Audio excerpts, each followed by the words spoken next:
Hi friends, welcome back to our channel. Friends, ఇవాల్టి వీడియోలో మనం ఎస్సీ కార్పొరేషన్కి సంబంధించిన లోన్స్ని ఎలా అప్లై చేసుకోవాలి అనే టాపిక్ పైన వీడియో అయితే క్లియర్గా ప్రాక్టికల్గా చేసి చూపించడం జరుగుతుంది. సో వీడియోని ఎక్కడా స్కిప్ కాకుండా చూడండి. తెలంగాణ గవర్నమెంట్ ఇటీవలే ఎస్సీ కార్పొరేషన్ లోన్స్ని అయితే శాంక్షన్ చేసింది. అప్లై చేసుకోవడం గురించి చూద్దాం. నా ఛానల్ని ఇంతకుముందు సబ్స్క్రైబ్ చేసుకోకపోతే సబ్స్క్రైబ్ చేసుకోండి. అలాగే పక్కనే బెల్ ఐకాన్ కనిపిస్తుంది, దాన్ని యాక్టివేట్ చేసుకోండి. యాక్టివేట్ అంటే ఏం లేదు, దాని మీద ప్రెస్ చేయగానే మీకు మొత్తంగా 3 ఆప్షన్స్ వస్తాయి. దాంట్లో ఆల్ అనేది యాక్టివేట్ చేసుకుంటే నేను ఎప్పుడు వీడియో పెట్టినా కానీ మీకు నోటిఫికేషన్ రూపంలో ఫ్రీగా అయితే అందుతుంది. సో ముందుగా డాక్యుమెంట్స్ గురించి చూసుకున్నట్లయితే మీకు వైట్ రేషన్ కార్డు ఉండాలి. అలాగే ఆధార్ కార్డు, మీ యొక్క అంటే ఎవరైతే అప్లై చేస్తున్నారో వాళ్ళకి సంబంధించిన ఆధార్ కార్డు, అలాగే వారికి సంబంధించిన డ్రైవింగ్ లైసెన్స్, ఇది మాత్రం కంపల్సరీస్ ఫ్రెండ్స్. డ్రైవింగ్ లైసెన్సు, అలాగే దాంతోపాటు క్యాస్ట్ సర్టిఫికేటు, మీరు ఎస్సీ అయితే ఎస్సీ క్యాస్ట్, లేకపోతే బీసీ అయితే ఓబీసీ క్యాస్ట్ సర్టిఫికేటు, అలాగే ఇన్కమ్ సర్టిఫికేట్స్ బిలో 1 lakh అయితే ఉండాలి దీనికి సంబంధించిన ఇన్కమ్. సో ముందుగా వీడియోలోకి అయితే మనం ఎంటర్ అవుదాం. ముందుగా గూగుల్ క్రోమ్ని ఓపెన్ చేయండి, ఎందుకంటే మీకు ఇది క్లియర్గా చూపిస్తుంది ఏదైనా సరే. ఓకే, ఇక్కడ tsobmms.cgg.go.in అని టైప్ చేయండి. టైప్ చేసిన వెంటనే మీకు ఈ విధంగా పేజ్ అనేది ఓపెన్ అవుతుంది. ఈ విధంగా ఓపెన్ అయిన తర్వాత ఇక్కడ Telangana state online beneficiary management system అనేసి వస్తుంది కదా. సో ఇక్కడ కిందికి స్క్రోల్ చేసుకుంటూ వెళ్తే ఇక్కడ apply online for SC corporation registration అని ఉంది. అంటే ఇది కొత్తగా వచ్చింది ఫ్రెండ్స్. ఇది ఈరోజు కావచ్చు, నిన్న కావచ్చు రిలీజ్ అయితే చేయడం జరిగింది వాళ్ళు. సో ఇక్కడ దానిపైన క్లిక్ చేయగానే ఈ విధంగా కొన్ని నోట్స్కి సంబంధించిన విషయాలు అయితే వచ్చినాయి. మీ రిజిస్ట్రేషన్ దరఖాస్తు ఫారంలో బ్యాంకు బ్రాంచ్ ప్రదర్శించబడకపోతే జిల్లా ఎస్సీ కార్పొరేషన్ ఈడీ కార్యాలయాన్ని సంప్రదించమని మిమ్మల్ని కోరుతున్నాము అనేసి, దీనికి సంబంధించిన అంటే మీకు ఏదైనా సమస్యలు వస్తే కార్పొరేషన్ ఈడీ కార్యాలయాన్ని సంప్రదించాలని వాళ్ళు రిక్వెస్ట్ అయితే చేయడం జరుగుతుంది. ఇక్కడ SC corporation registration click here ఉంది కదా, దానిపైన క్లిక్ చేయండి, అది లింక్. ఓకే, ఇలా క్లిక్ చేసిన వెంటనే మీకు ఈ విధంగా వస్తుంది. సో ఇక్కడ వచ్చిన తర్వాత దానికి ఇక్కడ నేమ్ యాజ్ పర్ ఆధార్ అంటే మీకు తెలుగులోను అండ్ ఇంగ్లీష్లోను రెండిట్లోనూ కనిపిస్తుంది. ఇక్కడ మీకు మీ యొక్క అంటే దరఖాస్తుదారునికి ఏ విధంగా అప్లికేషన్లో అంటే ఆధార్ కార్డులో నేమ్ ఉందో అలాగే ఇక్కడ ఎంటర్ అయితే చేయాల్సి ఉంటుంది. ఈ అప్లికేషన్ ఫామ్ వచ్చేసి 2020 and 21 ఫైనాన్షియల్ ఇయర్కి సంబంధించిన అప్లికేషన్ ఫామ్ ఫ్రెండ్స్, గుర్తుపెట్టుకోండి. ఇక్కడ నేను నాది అంటే నాకు సంబంధించిన నేమ్ అయితే ఇస్తున్నాను, అలాగే నా ఆధార్ కార్డ్ నెంబర్ కూడా ఇచ్చేస్తున్నాను. ఇక్కడ మీ యొక్క ఆధార్ కార్డు ఇవ్వండి, అలాగే నేమ్ కూడా యాజ్ పర్ ఆధార్ అంటే ఆధార్ కార్డులో ఎలా ఉందో అలాగే ఇచ్చేసేయండి.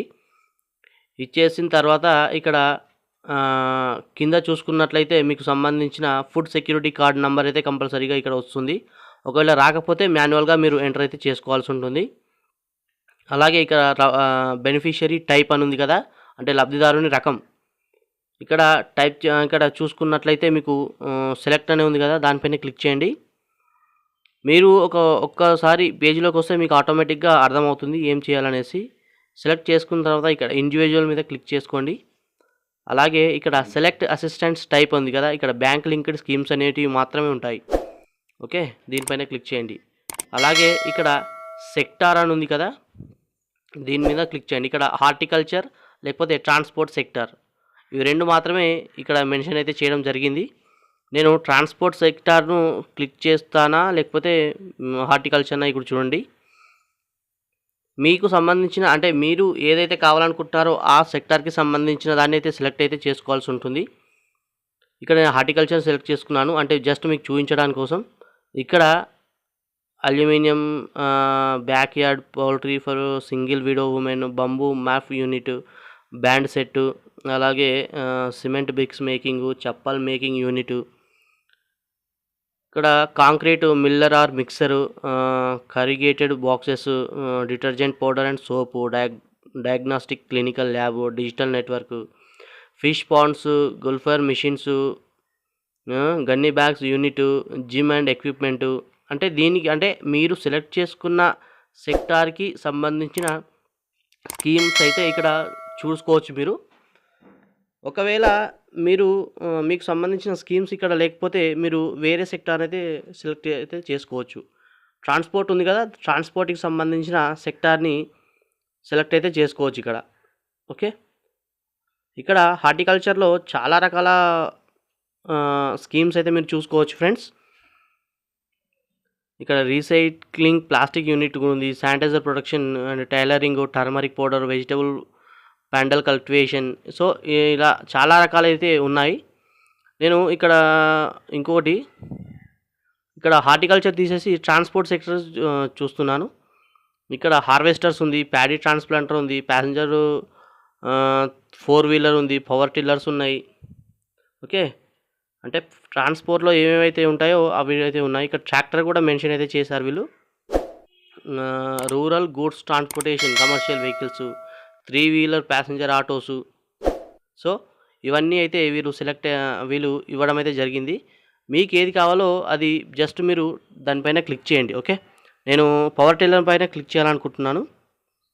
Just for education purpose only friends. ఈ వీడియో చేశారు కదా, ఇక్కడ మ్యాక్సిమం యూనిట్ కాస్ట్ వచ్చేసి 2 లక్షలని చూపిస్తుంది. ఓకే, వాళ్ళు ఇచ్చే అమౌంట్ వచ్చేసి 2 లక్షల వరకు అయితే ఇస్తారు.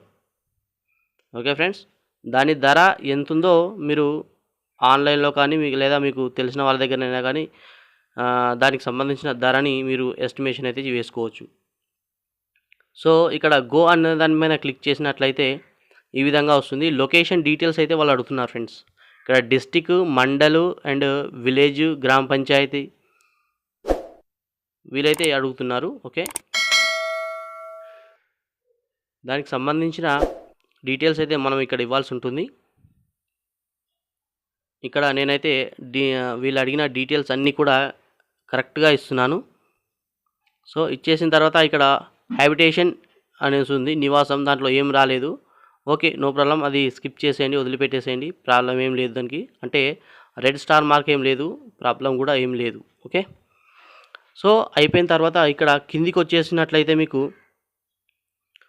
మీరు ఎంచుకున్న స్కీమ్కి సంబంధించిన డీటెయిల్స్ వస్తాయి. ఇక్కడ యూనిట్ కాస్ట్ అంటే యూనిట్ యొక్క విలువ అనేసి ఇక్కడ మెన్షన్ అయితే చేయాలి. మనం పవర్ టిల్లర్ సెలెక్ట్ చేసుకున్నాం కదా, దానికి సంబంధించిన విలువ అంటే అది ఎంత కాస్ట్ అయితే పడుతుంది, దానికి సంబంధించి ఎంత రేట్ అయితే ఉంటుంది, ఆ రేట్కి సంబంధించిన డీటెయిల్స్ కూడా ఇక్కడ ఇవ్వాల్సి అయితే ఉంటుంది. ఓకే, మీరు ఇస్తే బాగుంటుంది. ఐ మీన్ అంటే కరెక్ట్ కాస్ట్ అయితే ఇవ్వండి. ఒకవేళ కొద్దిగా కాస్ట్ అటు ఇటు అయినా కానీ పర్వాలేదు, ఎందుకంటే వాళ్ళు 2 లక్షల వరకు అయితే ఆఫర్ చేస్తున్నారు మీకు. సో ఆ 2 లక్షల లోపల మీకు ఉండేట్టుగా చూసుకోండి. ఓకే, నేనైతే బరాబర్ అంటే కరెక్ట్గా కన్ఫామ్గా తెలియదు కాబట్టి నేను వాళ్ళు ఇచ్చే ఆఫర్కి మాత్రం చేస్తున్నాను. అంటే 2 లక్షలు అయితే నేను కూడా ఇచ్చేస్తున్నాను. ఓకే, ఇచ్చేసిన తర్వాత ఇక్కడ సబ్సిడీ వచ్చేసి 1,40,000 ఉంది. బ్యాంక్ అకౌంటులో బ్యాంకు రుణం వచ్చేసి 60,000 ఇచ్చేస్తున్నారు. ఓకే, అంటే మనం కట్టాల్సిన లోను 60,000 రూపాయలు కట్టాలి. ఓకే, టోటల్ కాస్ట్ వచ్చేసి 2 లక్షలు. ఇక్కడ బ్యాంకు లోన్స్ కాబట్టి బ్యాంకుకు సంబంధించిన డీటెయిల్స్ కూడా అడుగుతున్నాయి. చూడండి, ఇక్కడ బ్యాంక్ అడుగుతుంది, బ్యాంకుని సెలెక్ట్ చేసుకోండి మీరు. Andhra bank, corporation, district cooperation, central ఇవన్నీ ఉన్నాయి.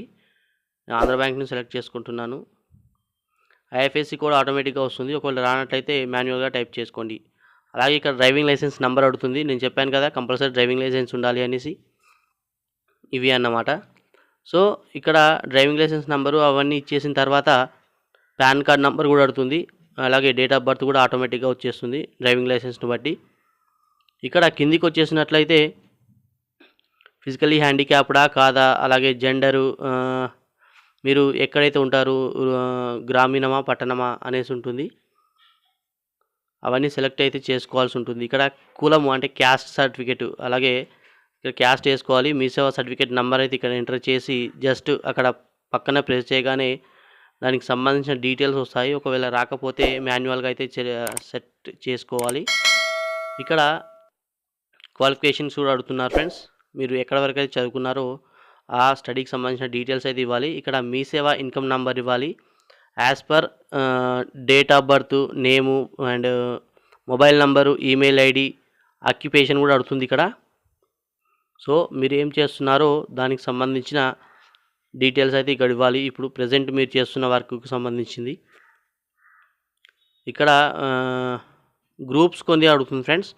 అది అంటే దాదాపుగా అది అవసరం లేదు, స్కిప్ చేసేయండి. సో ఇక్కడ డీటెయిల్స్ అయితే అడుగుతుంది. అడ్రస్, దానికి సంబంధించిన డీటెయిల్స్ ఇచ్చేయండి. ఇక్కడ బెనిఫిషియరీ ఫోటో, మీ యొక్క ఫోటో అడుగుతుంది, పాన్ కార్డ్ అడుగుతుంది, అలాగే డ్రైవింగ్ లైసెన్స్ది ఫ్రంట్ అండ్ బ్యాక్ కాపీలు అయితే అడుగుతుంది. స్కాన్ చేసి పెట్టుకోండి. ఇక్కడ సెల్ఫ్ కన్ఫర్మేషన్ చేసిన తర్వాత ప్రివ్యూ చూడండి. ప్రివ్యూ చూసిన తర్వాత అక్కడ అన్నీ ఓకే అనుకుంటే సబ్మిట్ చేసేయండి ఫ్రెండ్స్.